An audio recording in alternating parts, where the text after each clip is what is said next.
ओम नमः सिद्धेभ्यः। ओम नमः सिद्धेभ्यः। ओम नमः सिद्धेभ्यः। मंगलम भगवान वीरो मंगलम गौतमोगणी मंगलम कुंद कुंदाद्यो जैन धर्मोस्तु मंगलम सर्वमंगल मांगल्यम सर्वकल्याणकारकम प्रधानम सर्वधर्माणां जैनम जयतु शासनम जैनम जयतु शासनम वंदितु सर्वसिद्धे ध्रुवमचलमणोभवं गतिं पत्ते मोक्षामि समय पाहुर मृण्मो सुध केवली भणिदम्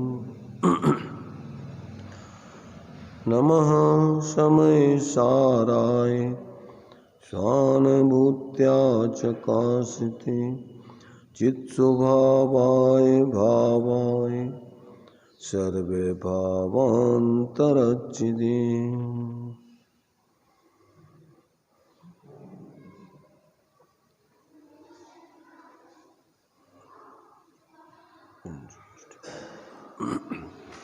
समय सार जी मोक्ष अधिकार गाथा 304-5 अपनी चल रही है। इसमें आचार्य देव अपराधी जीव बंधता है और निरपराधी जीव मुक्त होता है। अपराधी सशंकित रहता है, भयभीत रहता है और निरपराधी जीव निशंक रहता है, निर्भय होता है। इस बात को यहाँ पर इन दो गाथाओं में आचार्य देव ने स्पष्ट किया है। अभी इसके टीका आचार्य अमृतचंद देव की और जयचंद जी छावड़ा का भावार्थ के माध्यम से विचार किया। आचार्य अमृतचंद देव ने इसी बात को समझाने के लिए एक कलश भी लिखा है। देखिए, उस कलश के माध्यम से भी उस सापराध निरपराध दशा को यहाँ पर समझाया गया है। तो कलश है 187 नंबर का, उसको पहले पढ़ते हैं फिर उस पर भी विचार करते हैं। अनवरत मनंत बद्धते सापराधा इस बोल रहे हैं स्पर्शति निरपराधो बंधनम नैव जातु नियतमय मनंतम नियतमयमशुद्धम स्वं भजन सापराधो भवति निरपराधा साधु शुद्धात्म सेवी। उसका देखिए हिंदी है, इस संस्कृत में बोला अभी उसका हिंदी पढ़ते हैं।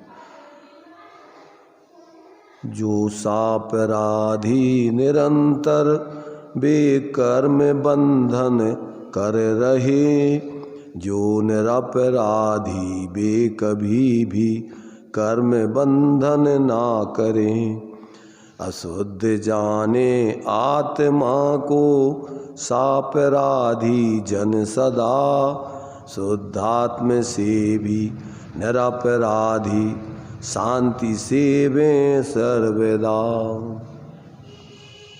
क्या कहा? जो सापराधी निरंतर वे कर्म बंधन कर रहे, जो जीव अपराधी हैं वे निरंतर कर्म बंधन करते रहते हैं। कैसा कर्म बंधन करते रहते हैं? तो कहते हैं कि इस लोक में एक प्राकृतिक व्यवस्था है, सूक्ष्म कार्माण वर्गणाएं श्लोक में ठसाठस भरी हुई हैं। और जो जीव अपराधी होते हैं, अर्थात जो जीव अंदर में बेकारी परिणाम करते हैं, बाहर में कदाचित वो क्रिया उसकी कर पाएँ या ना कर पाएँ, पर अंदर में जैसे ही वो विकारी परिणाम करते हैं, प्रकृति के द्वारा उनको सूक्ष्म बंधन तत्काल बंध जाता है। जो कर्म वर्गणाएं हैं वो उसकी आत्मा में एक क्षेत्रावगाही संबंध को लेकर और बंधन को प्राप्त हो जाती है, और उसी के माध्यम से उसको प्राकृतिक दृष्टि से फिर आगे सजा मिलती रहती है चार गति में। तो कहते जो जीव इस प्रकार से अपने अंदर विकारी परिणाम पूर्वक जीते हैं और बाहर में फिर उस प्रकार की शरीर की क्रिया कर पाएँ या ना कर पाएँ, वचन से बोल पाएँ या ना बोल पाएँ, परंतु अंदर में यदि उनके अपराध के भाव हुए तो तत्काल प्रकृति की व्यवस्था है कि उनको उस बंधन के रूप में, उस अपराध के रूप में सूक्ष्म बंधन तत्काल हो जावे। तो वो जो है, जो कार्मण वर्गणाएं हैं, वो 8 प्रकार की प्रकृति को लेकर के जीव के साथ एक क्षेत्रावगाही संबंध को लेकर तत्काल बंधन को प्राप्त कर देती हैं। ज्ञाना उसके स्वभाव को ढक देती हैं, माने उसके ज्ञानावरण, दर्शनावरण, वेदनी, मोहिनी, आयु, नाम, गोत्र, अंतराय। आयु कर्म का बंध त्रिभाग में होता है, पर बाकी 7 कर्मों का बंध तो भावों के निमित्त से निरंतर होता ही रहता है। तो लोग सोचते हों कि हमें कोई देख रहा है कि नहीं देख रहा है। बाहर में तो स्थूल रूप में लोग ये समझते हैं कि हमें कोई बाहर में देख ले तो हम अपराधी हैं, परंतु प्रकृति की व्यवस्था ऐसी है कि तुम्हारे बाहर में तो जब देखेगा व्यक्ति जब तुम बोलोगे, शरीर की क्रिया करोगे, परंतु पहले भावों में तुम जो भाव करते हो, गंदे भाव, गलत भाव, विकारी भाव, तो प्रकृति की व्यवस्था है कि तत्काल तुम्हारे उस भावों का जो है जानकारी के लिए कि तुमने कैसे भाव किए, वो कंप्यूटराइज व्यवस्था बंधन की है। और वो जीव के अंदर उस जाति के जैसे भाव होते हैं और कार्माण वर्गणाएं सूक्ष्म प्रकृति, प्रदेश, स्थिति, अनुभाग आदि को लेकर के जीव के साथ एक क्षेत्रावगाही संबंध को लेके तत्काल बंधन चालू हो जाता है। तो जैसे सूक्ष्म भाव बाहर में दिखते नहीं हैं, ऐसे ही वो सूक्ष्म बंधन भी सामान्य जनता को दिखाई नहीं देता है। क्या कहा?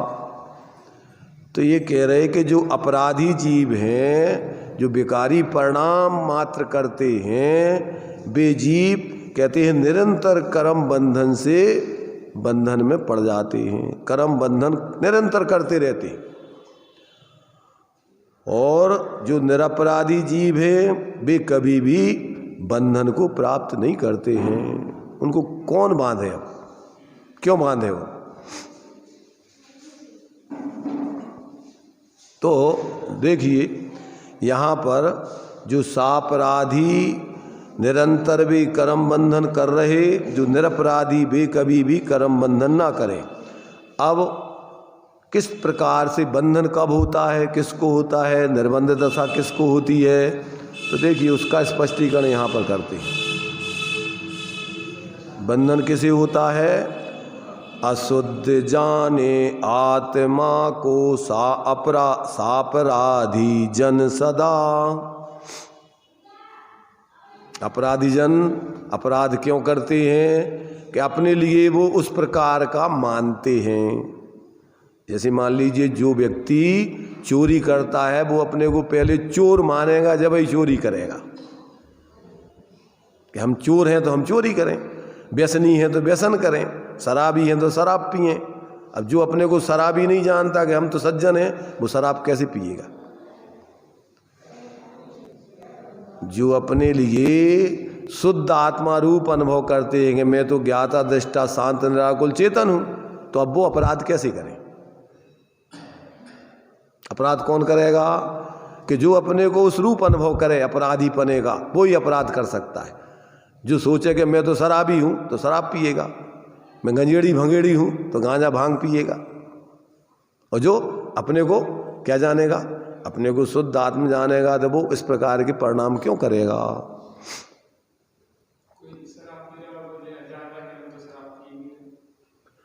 ऐसे कोई नहीं समझता है, मूर्ख। अभी भी ऐसा कोई पागल भी होगा तो भी नहीं समझता ऐसा।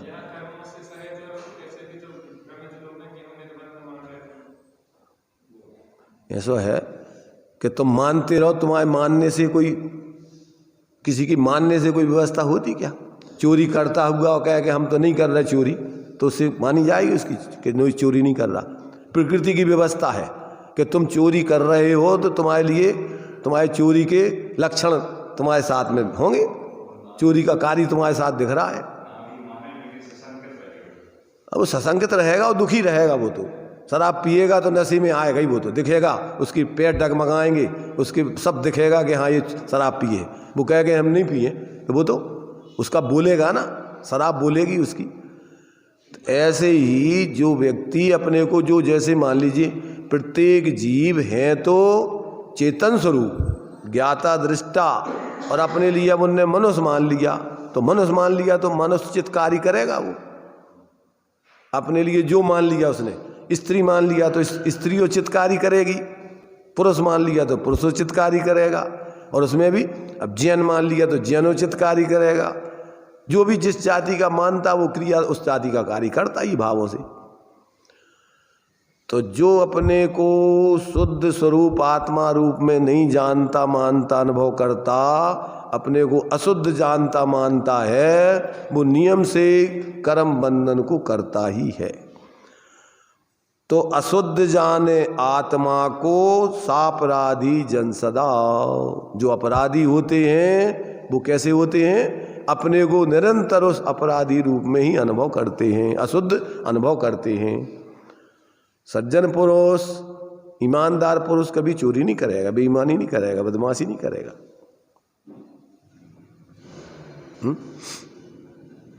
ऐसे यहाँ जो अपने को शुद्ध जानता है कि मेरा स्वरूप ज्ञाता दृष्टा शांत निराकुल है, तो अब वो कैसे करे गलत काम? इसलिए अशुद्ध जाने आत्मा को सापराधी जन सदा, और शुद्धात्म से भी निरपराधी शांति से में सर्वदा।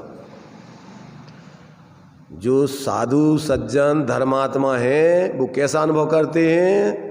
अपने को परद्रव्यंते भिन्न आप में रुचि सम्यक्त भला, आप रूप को जान पनोसो सम्यक ज्ञान कला। और आप रूप में लीन, तो अपने को निरंतर चैतन्य स्वरूप ही चिन्ह मूर्त दृग्धारी की सम्यक दृष्टि धर्मात्मा अपने को चेतन स्वरूप अनुभव करते हैं निरंतर।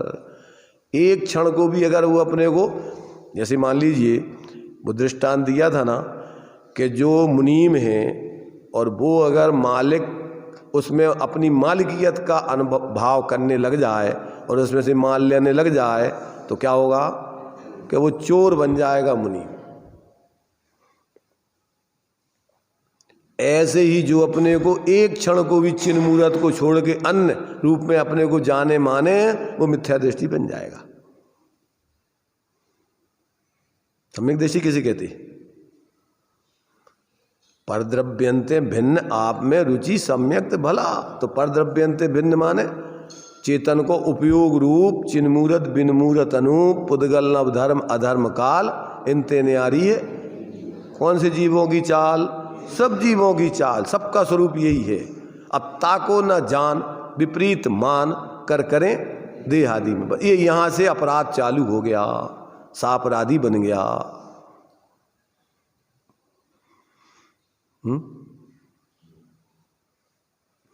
देखो ये अलौकिक मार्ग है। इस अलौकिक मार्ग में ये आपने आज तक जिस अलौकिक अपने स्वरूप को जाना नहीं, अपने लिए आज तक निरंतर क्या माना? इस संयोग रूप शरीर आदि रूप ही अनुभव किया, देह जीव को एक गिने, जबकि आत्मा कभी आज तक शरीर रूप हुआ नहीं, हो सकता नहीं, होने की व्यवस्था नहीं। इसी का नाम मिथ्यात्व है, इसी का नाम अपराधीपना है, मिथ्या दृष्टि बन जाना है। कौन बनाता तुम्हें मिथ्या दृष्टि? व्यक्ति को अपराधी कौन बनाता? वो स्वयं ही अपराधी बनता है।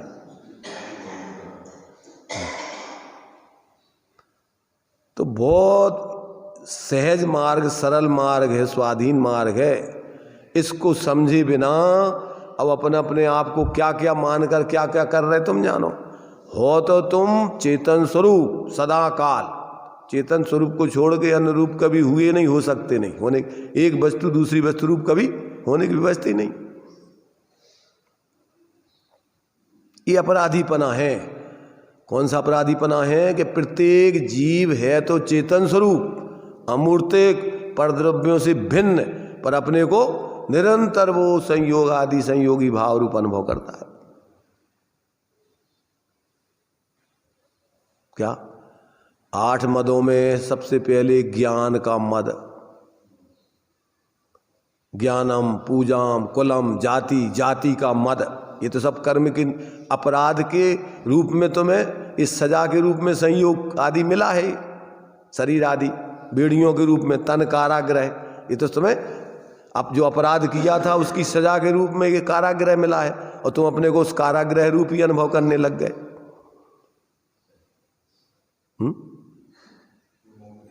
अब वो कैसे मुक्त होगा बताओ? उसको कौन मुक्त करे?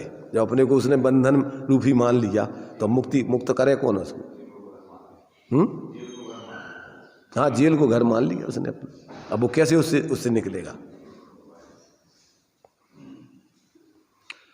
देखो, अभी अपन लोग इन बातों पे विचार नहीं करते। अभी तो अपन मूढ़ताओं में धर्म के नाम पर जीते हैं। हर व्यक्ति ने अपने अपने धर्म के खाके बना रखे, और जबकि धर्म किसे कहते हैं? वस्तु स्वभावो धम्मो। आचार्य कह रहे धर्म तो वस्तु का स्वभाव, अग्नि का स्वभाव उष्णता है। अब तुम उसको उष्ण नहीं मानो, शीतल मान के सेवन करो तो जलोगे। वस्तु का ऐसे ही तुम जो तुम्हारा स्वभाव है उस स्वरूप को नहीं मानो तो अपराध में पड़ करके संसार में भ्रमण करोगे। तुम्हारा स्वभाव तो कैसा है? आत्मा का स्वभाव ज्ञाता दृष्टा आत्म राम, शांत निराकुल स्वभाव ही है। ये कोई आकुलता वाला स्वरूप नहीं है इसका। अब जब तक जीव को ऐसे अपने स्वरूप का निर्णय नहीं होता है और उस पर विश्वास कि यही मैं हूं, अभी तक अपन ने इसको भूले रहे। मोह महामद पियो अनादि, और भूल आपको। हो तो तुम जीव, थे तो तुम जीव, रहोगे तो तुम जीव। अपने लिए आज तक जीव रूप अनुभव नहीं किया। ये धर्म समझ में नहीं आता। अपन ने जो भ्रम धर्म के नाम पे जो धारणा बना रखी मिथ्या, बस शराबी को ऐसा मना रखा कि अपना तो शराब पी करके मस्त रहना ही अपना धर्म है। अब वो नशा कम नहीं होने देता और तत्काल फिर पैक पे पैक पीता रहता है। ऐसे मिथ्या दृष्टि अपने मिथ्यात्व का पोषण करने के लिए मिथ्यात्व की क्रिया रात दिन करता रहता है धर्म के नाम पर। गीत मिथ्यात्व, ये मनुष्य पर्याय की देन है। गीत मिथ्यात्व जितने संप्रदाय धर्म के क्षेत्र में, नरक में धर्म के संप्रदाय नहीं होते, त्रियंश गति में नहीं होते, देवों में नहीं होते, कहाँ होते? सिर्फ एक मनुष्य पर्याय में ही ये धर्म के नाम पर बंदर मूर्ति, अपनी अपने धर्म, अपनी अपनी मूर्ति, अपने अपने धर्म की क्रियाएं। जबकि धर्म तो तुम्हारे स्वरूप की आराधना करने का नाम है। वस्तु स्वभाव धम्मो। अब कौन छुड़वाए? जो इस मनुष्य पर्याय में जिस कुल में पैदा हो जाता है, मोमडंस में पहुंच गए तो अब होते बकरा काट नहीं धर्म है। एक सामान्य बुद्धि किसी व्यक्ति से पूछो तो वो मूर्ख भी नहीं कहेगा कि किसी जीव को मारना धर्म कहाँ से हो जाएगा धर्म के नाम पे। और कौन से भगवान तुम्हारे धर्म खा रहे मांस खा के तो बताओ उनको, चाहे वो हिंदू हो, चाहे मुसलमान हो, चाहे कोई हो। उस वे चाह रहे तो भी चाह रहे तो भी ले जाएं। सारी की सारी मूर्ताएं ये जीव इस पर्याय में धर्म के नाम पर जिस संप्रदाय में गया उस संप्रदाय में धारण करता है। इसका नाम है गीत मिथ्यात्व। इस पर्याय में ग्रहण किया। और जो अनादिकाल की जो विपरीत मान्यताएं चल रही हैं वे शरीर आदि में जिस पर्याय में जाता है उस पर्याय की एकत्व बुद्धि, वो अगृहीत मिथ्यात्व, सिखाना नहीं पड़ता है। जिस पर्याय में जाता है उस पर्याय रूप अपने को अनुभव करता है। बिल्ली बन गया तो बिल्कुल बिल्ली जैसा अनुभव करेगा, चूहा बन गया तो चूहा, कुत्ता बन गया तो कुत्ता, गधा बन गया तो गधा। मनुष्य पर्याय में स्त्री बन गया तो स्त्री बने, स्त्री का शरीर, जीव तो नहीं बन गया, स्त्री का शरीर मिला कर्म के निमित्त से, जो पूर्व में कर्म किए थे उसके निमित्त से ये शरीर आदि मिले, तब उसमें अपन उसी शरीर आदि रूप अनुभव कर रहे। तो जो ऐसे अपने को शुद्ध अनुभव नहीं करता, चेतन स्वरूप अनुभव नहीं करता, अशुद्ध अनुभव करता है, वो जीव सापराधी है। वो निरंतर नए नए मिथ्यात्व का सेवन करके और राग द्वेष मोह करके कर्मों का बंधन करता है।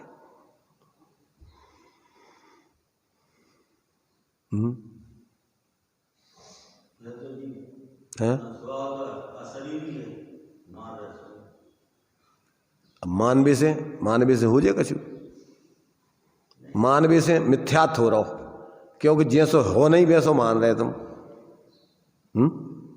मिथ्यात्व हो रहा हो और इससे अनंत संसार का बंधन पड़ रहा है निरंतर। जैसे हो वैसा जानो मानो अनुभव करो, वही बंधन का अभाव करने की विधि है। भाई जब तुम अपने को शरीर नहीं मानोगे तो मोह राग द्वेष नहीं करोगे, उसके निमित्त से तो सारी संसार की व्यवस्था खड़ी कर रहे। अब अपने को अंदर में अपने को जानो, देखो, अपने में रहो तो कसाय होती ही नहीं है, मोह होते ही नहीं है। मोह होता है पर में मूर्छित होने से मोह, और अपने को अपने स्वरूप जाने मोक्ष, अपने को अपना स्वरूप जानने से मोक्ष, और अपने पर को अपना जानने से मोह। मोह कैसे कहते?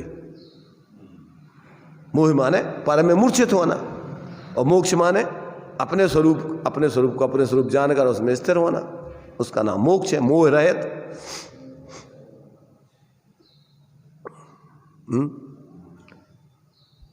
भाई मोक्ष का, मोह का अच्छा है माने पर में एकत्व ममत्व का अभाव, अपने रूप अपने को जानना मानना, उसी रूप रहना, उसका नाम है मोक्ष। मोक्ष में क्या हो रहा हो? भगवान सिद्ध भगवान का कर रहे हैं मोक्ष में? वो अपना ज्ञान शरीर ही अपने ज्ञान का ही सेवन कर रहे। अनंत भगवान का कर रहे? सकल गे ज्ञायक तदपि निजानंद रसलीन। क्या कर रहे हैं अनंत भगवान, सिद्ध भगवान? अपने आनंद को भोग रहे हैं, सुख शांति को भोग रहे हैं, बाहर का कोई विकल्प नहीं है उनको। देखो धर्म इतना सहज सरल है कि कोई भी जीव जहां है वहीं से चालू कर सकता। उसके लिए धर्म करने बाहर नहीं भागना, कहीं जागना है। सिर्फ धर्म करने के लिए क्या करना है? कहीं भागना नहीं है, जहां हो वहीं जाग जाना है। सर अपन आचार्य कह रहे ना, मोह नींद से उठ रहे चेतन तुझे जगावन को। तो यहां जगाने जागने का काम है, कहीं से कहीं भागने का काम नहीं है कोई धर्म में।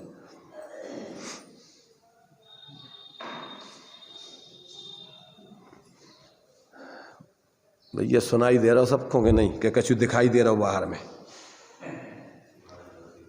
है अंदर में सुनाई दे रहा हो कि बाहर में दिखाई दे रहा हो? अपन होते होते कोई चीजें, समय थोड़ो सो है समझ भी के लाने।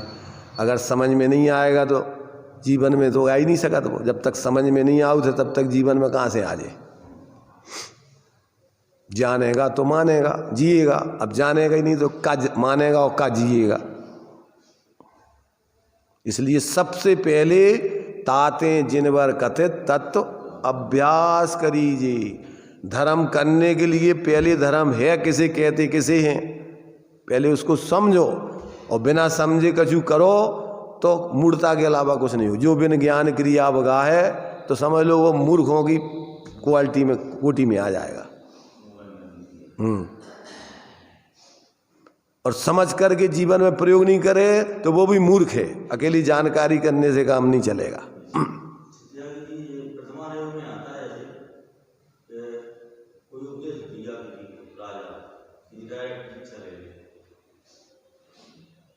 तो क्या करें?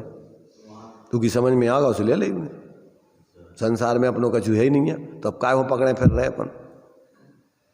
पहले इतने सरल होते जीव उनकी धारणाएं मिथ्या नहीं होती। उनको दई उपदेश कि भैया तुम आत्मा तो तुम्हारी आत्मा के अलावा कछु है ही नहीं है, तो हम काय पागलपन में लग रहे। तत्काल उनने सब तरफ से उपयोग हटाओ, बस हो गए उनके संग। कितनी देर लगने। तो जब समझ में आ जाती है तो ऐसा कार्य होता है, जब तक समझ में नहीं आती तो नाटक करता रहता है। इसलिए ये बात अपन को अब धर्म कर भी कहाँ जाता, कहूँ गाँव की तरफ मन घरों की तरफ नहीं दौड़ा, बे जंगल एकांत में जाते होते हैं। अब क्योंकि अंदर में स्वरूप की आराधना करने, धर्म में क्या करने। मोह बाहर की तरफ है और मोक्ष अंदर की तरफ है। मोह कहते हैं उल्टो है बिल्कुल। मोह अंदर में है, आत्मा के मोक्ष अंदर स्वरूप में एकाग्र हो जाओ सो मोह रहित हो गए, और अपने स्वरूप को भूल के बाहर में मूर्छित बने रहो सो मोह चलत रहे। मोह बाहर को पकड़ बे से हो और मोक्ष अपने को पकड़ बे से हो। जो अपनी आत्मा को पकड़ ले परिणति में, बाहर की पकड़ छोड़ देवे, उनको मोक्ष हो जाता। स्वद्रव्य से स्वगति और परद्रव्य से परगति। दुर्गति कहो, परगति कहो, दुर्गति कहते वही स्वगति स्वगति सुगति। देखो इसमें कोई आकुलता को काम ही नहीं है।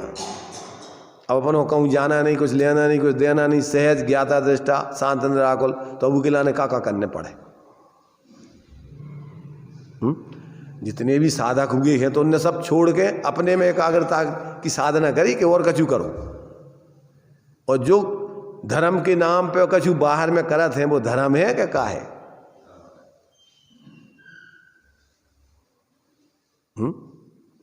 अरे भरम है भाई, भरम। या बुद्ध सीति निज न जानियो भ्रम गिनो हितकार। भ्रम को अपन ने आज तक हित माना है।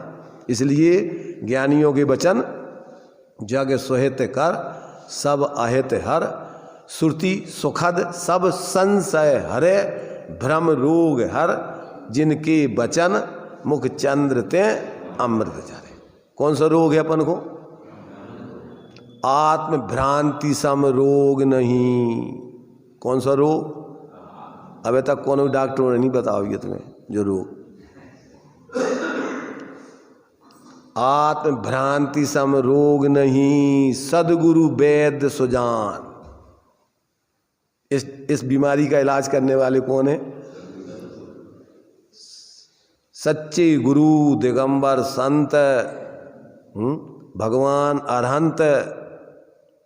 मूल गुरु वो है, मूल उपदेश दाता भगवान सर्वज्ञ देव, उत्तर उपदेश दाता गणधर आदि, मूल ग्रंथ करतारा सर्वज्ञ देवा, तदुत्तर ग्रंथ करतारा गणधर देवा, प्रति गणधर देवा, तेसाम वचनानुसार।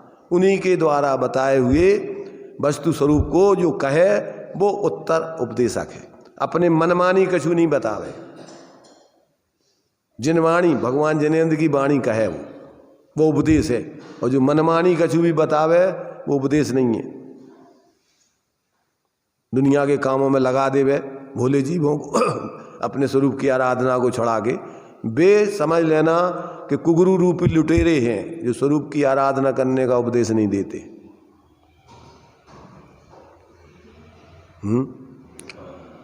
तो आत्म भ्रांति सम रोग नहीं, सदगुरु वैद्य सुजान।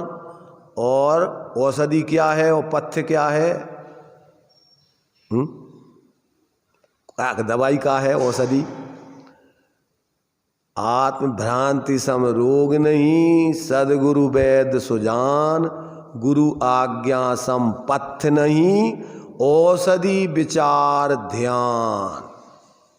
औषधि क्या है? वस्तु विचार अध्यावते मन पावे विश्राम, और रस स्वादत सुख उपजे अनुभव ताको नाम। ये है दवाई। वस्तु स्वरूप का विचार और फिर उसी स्वरूप का अपने ध्यान, उसी में एकाग्रता करो। इसी से मोह का क्षय होगा। ये दवाई है तुम्हारी भ्रांति की दूर करने की। शांति के उपाय की ये दवाई है।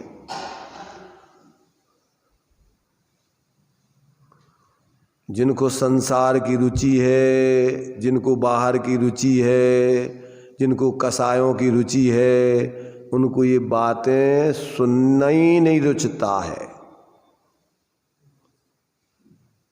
सुन नहीं सकते वो। क्योंकि इसमें तो कसायों का पोषण और बाहर के काम को कुछ उपदेश ही नहीं है। कर्तृत्व बुद्धि वाले को, कसाई जीवों को काम चाहिए, काम, कुछ ना कुछ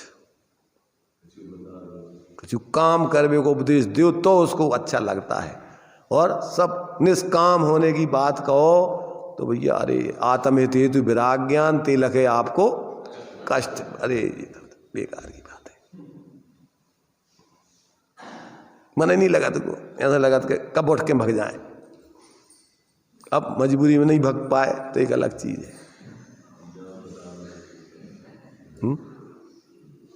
या फिर मन मार के बैठो रहेगा कि भैया अब चलो फंस गए हैं तो।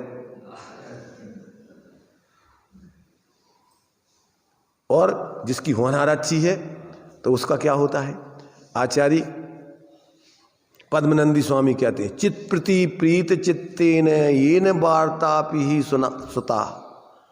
जिसको अपने स्वरूप की, चैतन्य स्वरूप की बातें प्रसन्न चित्त होकर सुनने में मजा आता है। चित प्रति प्रीत चित्तेन, प्रसन्न चित्त होकर के। येन वार्ता, जिसने अपने धर्म के वचन सुने, सा निश्चितम भवेद भव्यो, वो नियम से भव्य है। भावी निर्वाण भाजनम, वो नियम से मोक्ष मुक्ति का पात्र बनेगा, भगवान बनेगा। अब वो संसार में रुकने वाला नहीं। कौन? प्रसन्न चित्त होकर के जो अपने स्वभाव की, स्वरूप की बातों को सुनता है। अरे इन बातों की तो हमें आज तक खबर ही नहीं थी, हम कहाँ काय पागलपन में उलझे थे। ऐसा आश्चर्य व्यक्त करके और अंदर से उसको रस आता है।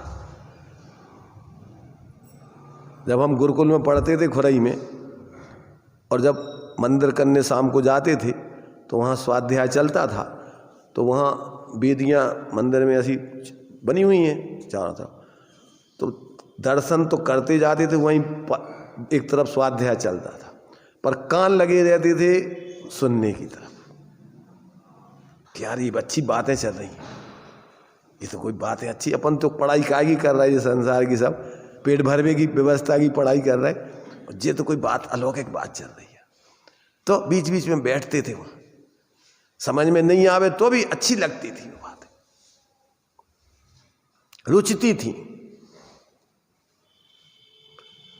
तो मतलब ये है कि अपन लोग में बोलते होनहार बिरवान के हो चीकने पात, पूत के लक्षण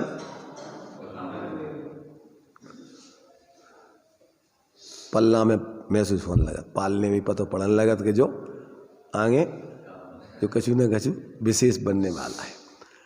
तो ऐसे ही जिन जीवों की होनहार भविष्य अच्छा है, तो उनके लिए भगवान के ये वचन, भगवान बनने की ये विधि, स्वरूप अपना सुनना अच्छा लगता है कि ये बात वास्तव में यही बात अपने हित की है, और तो इसमें कोई दम नहीं है। तो यहाँ कह रहे कि अपराधी कौन, निरपराधी कौन, कि जो अपने को अज्ञानी आत्मा तो नियम से स्वयं को अशुद्ध जानता हुआ, अशुद्ध मानता हुआ, और अशुद्ध भाव रूप परिणमित होता हुआ सदा अपराधी ही है। किंतु निरपराधी आत्मा तो सदा शुद्ध आत्मा का सेवन करने वाला होता है। मोक्ष मार्गी जीव काय की साधना करता है? अपने स्वरूप की साधना, शुद्ध आत्मा की आराधना। देखो इसके लिए एक नाटक समय सार में भी इसी जो अपन ने छंद पढ़ा है, पहले संस्कृत का और बाद में हिंदी का, अब इसमें नाटक समय सार में ही बहुत बढ़िया तरीके से खुलासा किया है। इसको भी पढ़ते देखिए। निरपराधी और सापराधी जीव की दशा बता रहे। जाके घट समता नहीं, जाके घट समता नहीं, ममता मगन सदीप, और रमता राम न जानई, सो अपराधी जीव। क्या कहा? जाके घट समता नहीं, ममता मगन सदीप।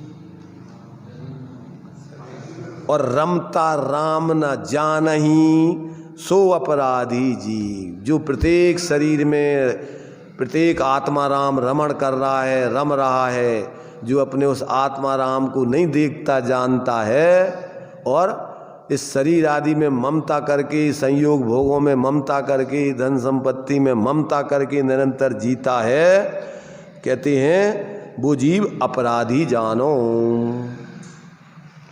जाके हृदय आत्मा राम, ताके पाप तहाँ न समाए, रहे बाज जिस पेड़ पर पंछी तहाँ न जाए। क्या कहा? जिस पेड़ पर बाज पक्षी होता ना, बाज पक्षी, बाज जानते कि नहीं? राष्ट्रीय पक्षी है बाज, खतरनाक जैसे ये तुम्हारे जवान होते ना, बिल्कुल अपराधी पर झपट्टा मार करके उसको समाप्त करते, जामबाज बोलते उनको वो वो बाज ही के आधार पर उनके नाम है वो जामबाज। एकदम अपना उसको साधते हैं, शिकारी को पकड़ते हैं।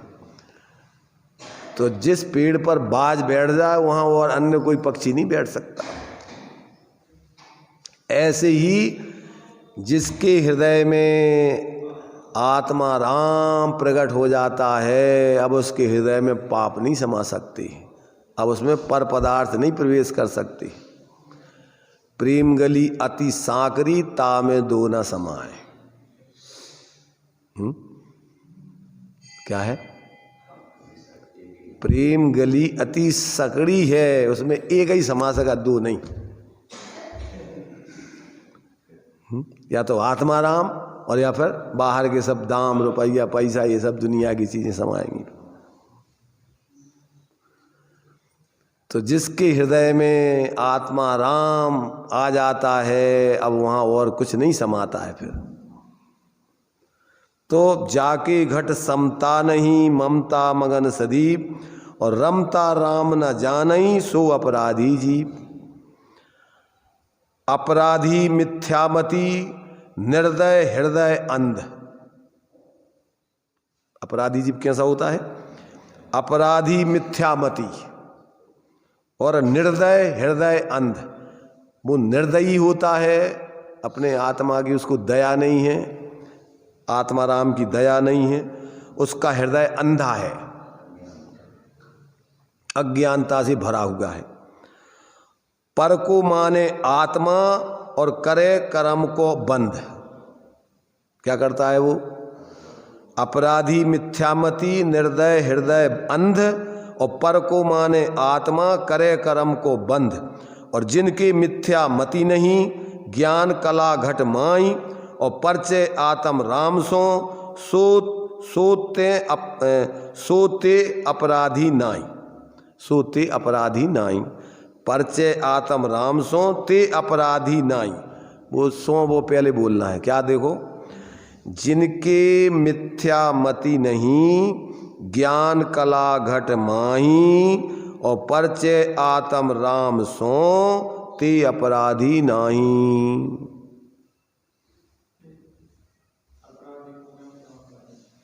कितनी सहज तरीके से तुम्हें निरपराधी अपराधी का स्वरूप, उसकी प्रवृत्ति बता दी, उसका फल बता दिया। जिसके हृदय में आत्मा राम है उसकी समता, माने जिसके हृदय में आत्मा राम है उसकी समता है, और जिसके हृदय में पर है उसमें ममता है। दो ही तो परिणतियां चलती हैं, या तो अपने स्वरूप के अवलंबन से साम्य भाव रहेगा, और या फिर जिसके हृदय में पर पदार्थ बस रहे हैं उनमें निरंतर ममता रहेगी, मोह चलता रहेगा, ये मेरा, ये तेरा, ये अच्छा, ये बुरा, रात दिन वही चलेंगे। तो जिसके हृदय में समता भाव नहीं है, जो सदा ही पर पदार्थों में ममता में मगन रहता है और अंदर में रमण करने वाले आत्मा राम को नहीं जानता है। आत्मा राम निरंतर तुम्हारी क्या कर रहा है? विद्यमान है सदा काल। इस घट के अंदर, इस शरीर के अंदर जहाँ जो पर्याय मिलती है वहाँ आत्माराम सबके रहता है, परंतु जो उस आत्माराम से परिचय नहीं करते वे ही अपराधी जीव निरंतर बंद करते रहते, चतुर्गति के पात्र बनते। तो कहते हैं कि अंदर में रमण करने वाले आत्मा को नहीं जानता, वह आत्मा अपराधी है। हृदय की आंखें, अंतर की दृष्टि उसकी फूट गई है, और जिसकी ऐसी निर्दयी मिथ्या दृष्टि अपराधी मन मिथ्या दृष्टि है, वो अपराधी है। पर को अपना मानने वाला वह अपराधी मिथ्या दृष्टि निरंतर कर्मों का बंद करता रहता है, बंधन में पड़ता ही रहता है प्राकृतिक, और बाहर में फिर 4 गति 84 लाख योनियों में जेल मिलती रहती है, घूमता रहता है फिर।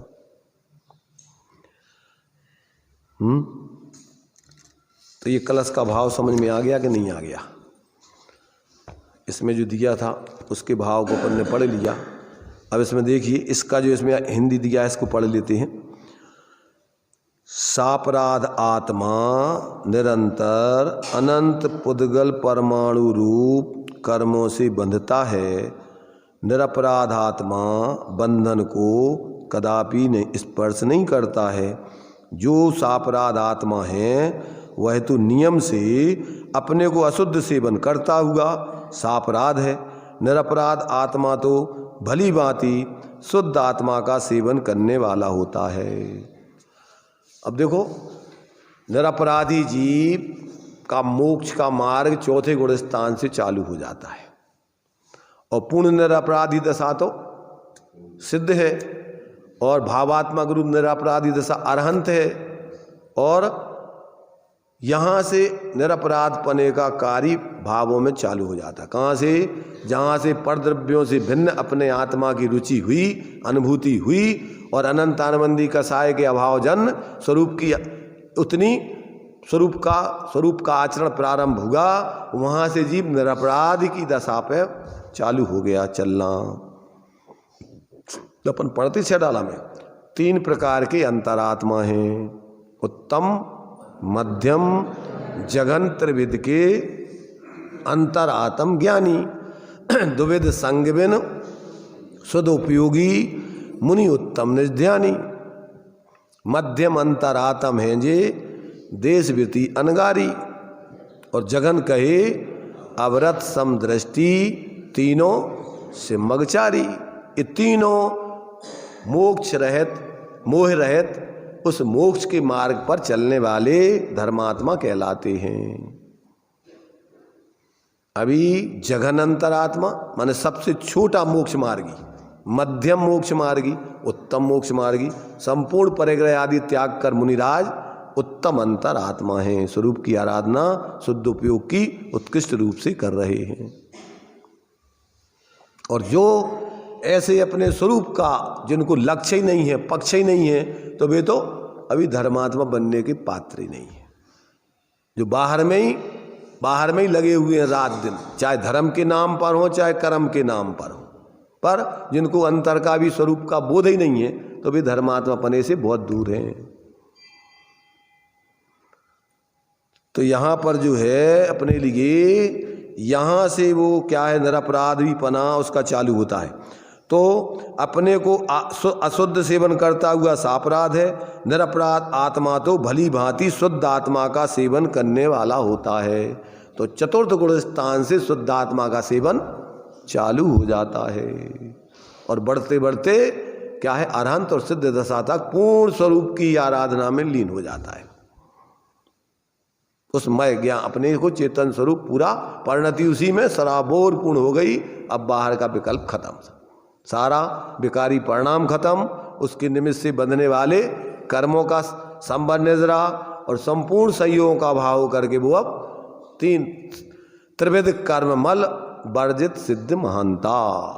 ज्ञान शरीर, ज्ञान स्वरूप आत्मा मात्र रह जाएगी शुद्ध, और उनका सब कुछ छूट जाएगा। जो अपना नहीं था वो छूट जाता है, जो अपना है वो कभी नहीं छूटता है।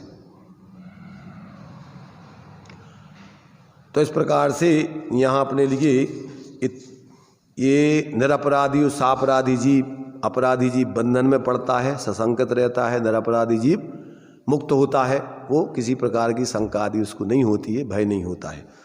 ऐसा इस बात को दिया। अब देखो इस बात को ये अपन ने जो इस कलश में पढ़ा है, अभी आचार्य जयसेन स्वामी की टीका में भी उसी बात को सिद्ध किया है। इसको भी देखो पढ़ लेते हैं। अब यह अपराध क्या है ऐसा पूछते हैं तो कहते हैं तीनों काल संबंधी समस्त मिथ्यात्व विषय कषाय आदि विभाव परिणामों से रहित पने के द्वारा निर्विकल्प समाधि में स्थित होकर निःशुद्धात्मा की आराधना या सेवन वह राध है।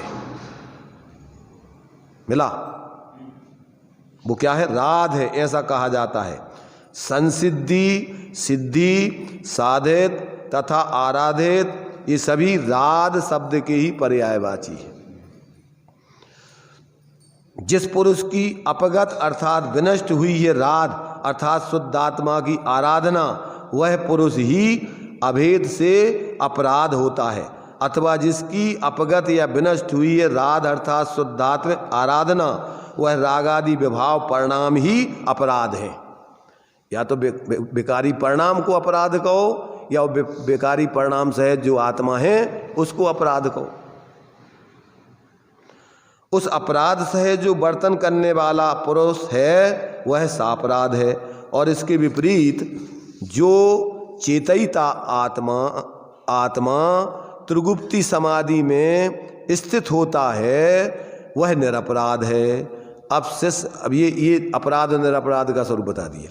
अब शिष्य कहता है कि हे भगवान, इस शुद्धात्मा की आराधना के प्रयास से क्या प्रयोजन है? अब ये व्यवहार पक्ष वाला जीव है। अब वो दूसरा पक्ष रख रहा है कि आप शुद्धात्मा की आराधना कराने से क्या फायदा है? क्यों? काय से फायदा बता रहे? अब देखो उससे क्या प्रयोजन? क्यों? क्योंकि व्यवहार में प्रतिक्रमण आदि अनुष्ठान से ही आत्मा निरपराध होता है। किस कारण से आत्मा निरपराध होता है?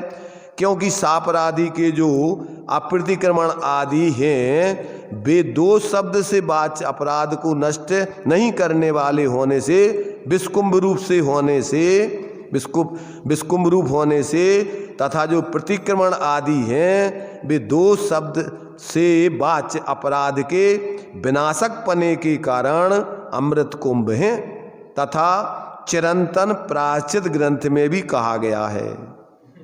क्या कहा गया है? अप्रतिक्रमण, अप्रतिसरण, अपरिहार, अधारणा, अनिवृत्ति, अनिंदा, अगरहा, अशुद्धि, ऐसे 8 प्रकार के दोषों का प्रायश्चित ना करना वह विस्कुंभ है। तथा प्रतिक्रमण, प्रतिसरण, परिहार, धारणा, निर्वृत्ति, निंदा, गर्हा और शुद्धि, इस प्रकार दोषों का प्रायश्चित करना वह अमृत कुंभ है। ये व्यवहार शिष्य का पक्ष है कि भाई अपन शुद्ध स्वरूप की आराधना करने की तकलीफ क्यों दे रहे तुम, जब यहीं प्रायश्चित आदि निंदा गर्हा करने से अपने आत्म साक्षी। देखो नीचे अर्थ दिया है इसका, इधर इसके पहले इसकी 8 के अर्थ दिए हैं। देखो इधर इस तरफ दिए हैं 553 पेज पर नीचे। प्रतिक्रमण किसे कहते हैं?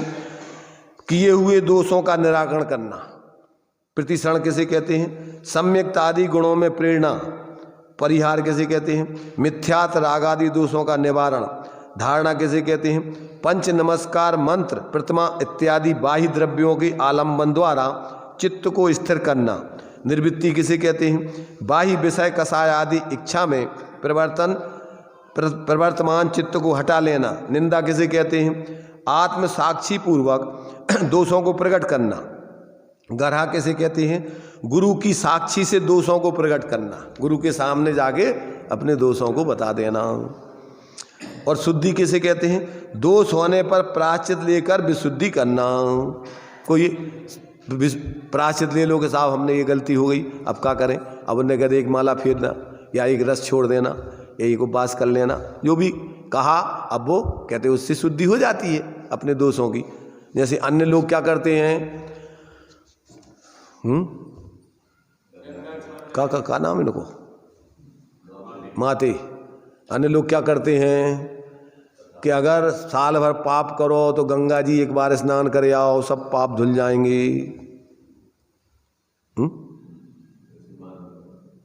ऐसा मानते हैं। ऐसे व्यवहार धर्म वाला क्या मानता है कि अपन ने व्यवहार में अपनी गलती गुरु को बता दी, उनने कोई प्रायश्चित दे दिया, उसे शुद्धि हो जाएगी। अब आगे अपन को काय हो करने स्वरूप की आराधना, काय हो करने अपन को है। अब वो गलती फिर करो। अबे पहले तो जाइए कि गलती दूर हो गई कि नहीं, पहले तो जो समस्या है अबे तो जा प्रश्न रख रहा हो शिष्य। तो ये जिस शिष्य को प्रश्न है, अब देखो इसमें जी कहा भी है, क्योंकि प्रायश्चित आदि ग्रंथों में चिरंतन प्रायश्चित ग्रंथ आदि में ऐसा कहा भी है। क्या कहा है कि ये 8 प्रकार का दोष है और 8 प्रकार से उसकी व्यवहार में निंदा ग्रह आदि कर लेने से शुद्धि हो जाती है। उसी का हिंदी तात्पर्य वृत्ति भी किया। अज्ञानी जीव अपराध सहित सशंकित होता हुआ कर्म फल को तन्मय होकर भोगता है, किंतु जो ज्ञानी निरपराध हैं वह कर्मोदय होने पर क्या करता है, इसे कहते हैं कि जो आत्मा ज्ञानी जीव हैं वह निरपराधी होता हुआ परमात्मा की आराधना के विषय में निशंक होता है। वह ज्ञानी निशंक होकर क्या करता है कि वह ज्ञानी निर्दोष परमात्मा की आराधना रूप निश्चय आराधना द्वारा नित्य सर्वकाल वर्तन करता है। क्या करता हुआ, मैं अनंत ज्ञानादि रूप हूँ, इस प्रकार निर्विकल्प समाधि में स्थित होकर शुद्ध आत्मा को सम्यक रूप से जानता हुआ परम समरसी भाव से अनुभव करता है। ये तो इसकी तात्पर्य वृत्ति ऊपर जो अपन ने पढ़ी अभी, जो कौन सी 304-5 गाथा की जो तात्पर्य वृत्ति चल रही थी, उस तात्पर्य वृत्ति का खुलासा किया है यहाँ। अभी तो इसका जो अभी शिष्य का प्रश्न है कि ऐसे व्यवहार में प्रतिक्रमण आदि करने से निर्दोष हो जाते हैं, उसका समाधान तो आगे की 306 और 7 गाथाओं में आचार्य देव दे रहे। क्या दे रहे?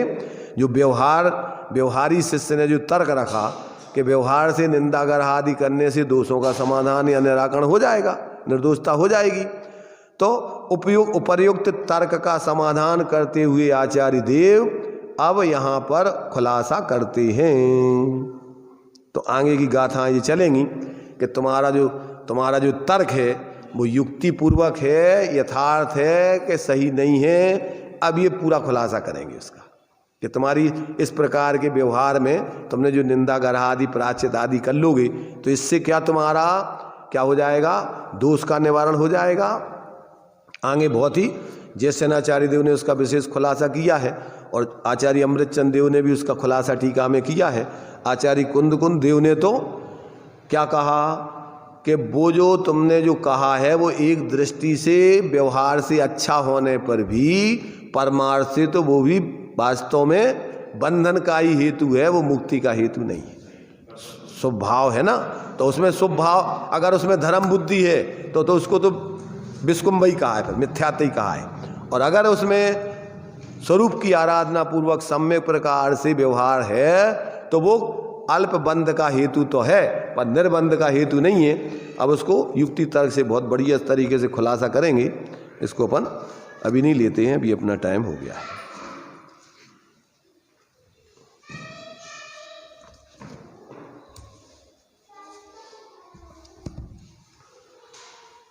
अभी अपन सुनो 1 मिनट, हम ये पूछ रहे कि अपनी चर्चा चल रही है, अपन को ऐसा तो नहीं लग रहा हो कि भैया ये तो हमारी अपनी समझ में नहीं आ रही है कहाँ चल रहा हो। जो अपन लोग यहाँ बैठे हैं जितने लोग, तो उसमें अपन को समझ में आ रहा है, रुच रहा है कि हाँ वास्तव में ये बात अपन को समझने लायक है। समझेंगे नहीं, आचार्य कह रहा है पहले समझो सही बात, और सही बात समझो फिर जियोगे, उस पर लगे कि हाँ ये बात सही है तो फिर उस पर आचरण करोगे। अब तुम्हें पहले सही बात समझे में नहीं आवे, इसलिए तो कहा ताते जिनवर कथित, आज तक अपन ने सही बात समझी नहीं, मनमाने तरीके से करत रहे तो धर्म तो बहु नहीं, क्योंकि मनमाने तरीके से धर्म नहीं हो सकता है। जिनवाणी में जो धर्म का स्वरूप बताया है उसके आधार से धर्म करेंगे तो धर्म होगा।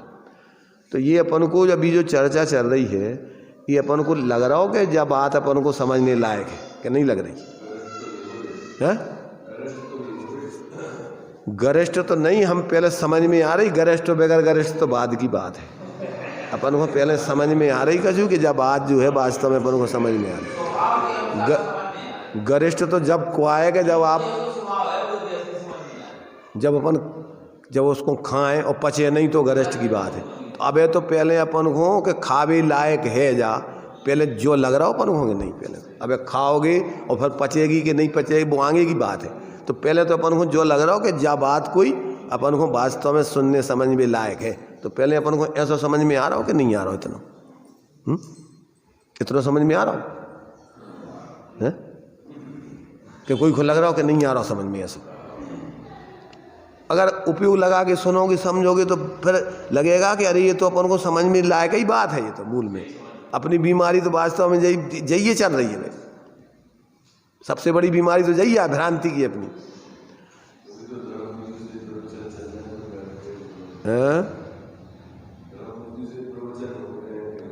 धर्म बुद्धि से नहीं, धर्म बुद्धि से तो हो ही रहे, और धर्म बुद्धि से बैठने हैं अपन को, और काय के लाने बैठ अधर्म बुद्धि से बैठने कहते भाई। तो धर्म बुद्धि से ही प्रवचन चल रहे और धर्म बुद्धि से बैठ के समझने, बगैर धर्म बुद्धि के अधर्म बुद्धि से रूढ़ी से सांप्रदायिक बुद्धि से नहीं बैठने थे।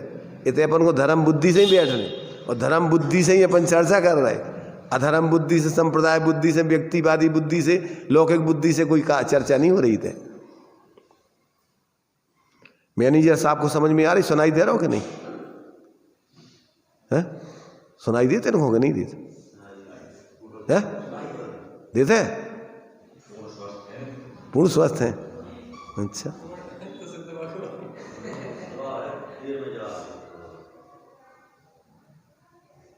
कछु पल्ले पड़ रहा हो तुम्हारे?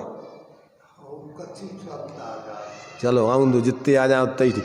अब इसमें इतने बोलवे की गलती नहीं है, इतने तुम्हारी मशीन खराब है, समझे ना? तो अभी इतने गलती की नहीं है, इतने तुम्हारी मशीन को सुधारने की व्यवस्था नहीं है, उतने वो व्यवस्था तो अब आगे बनेगी। इसलिए जितना पल्ले पड़ जाए उतना ही बहुत है, काफ़ी। आप प्रीति से बैठे रहोगे इतने में बहुत लाभ होगा। पहले तो प्रेम से तुम ये जिज्ञासा से, इसमें भी बहुत परिणाम मंद कसाय तो इसमें होता ही है। अनावश्यक पापों से बच रहे, फालतू के इतने होते के राग देश से, मेरी तेरी से, तो इसमें तो विशुद्धता है। इसमें फिर धीरे धीरे पाप को उदय भी क्षीण हो जाए, सब समझ में आने लगा। चलिए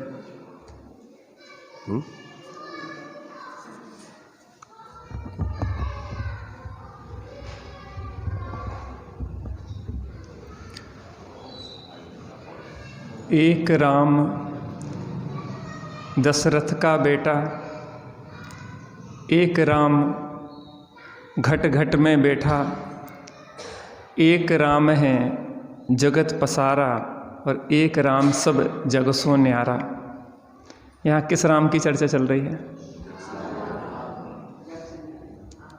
फिर से, एक राम दशरथ का बेटा, एक राम घट घट में बैठा, एक राम है जगत पसारा, और एक राम सब जग सो न्यारा।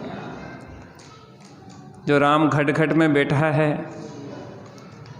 जो राम जगत से न्यारा है, उसका आश्रय लेते हैं तो उसका जगत पसारा हो जाता है, अर्थात वह समस्त लोकालोक उसके ज्ञान में परिलक्षित होता है। यह समय सार तो वह अभूतपूर्व ग्रंथ है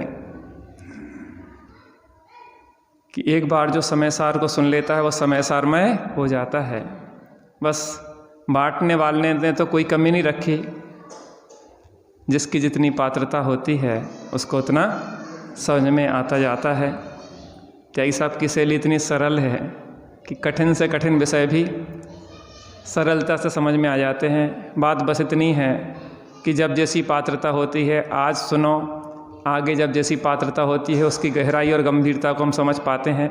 लेकिन बस हमारा प्रयास होना चाहिए कि हम बहुत शांति से समझने के लिए बैठें कि यह जो बात चल रही है जो हमारे हित की चल रही है।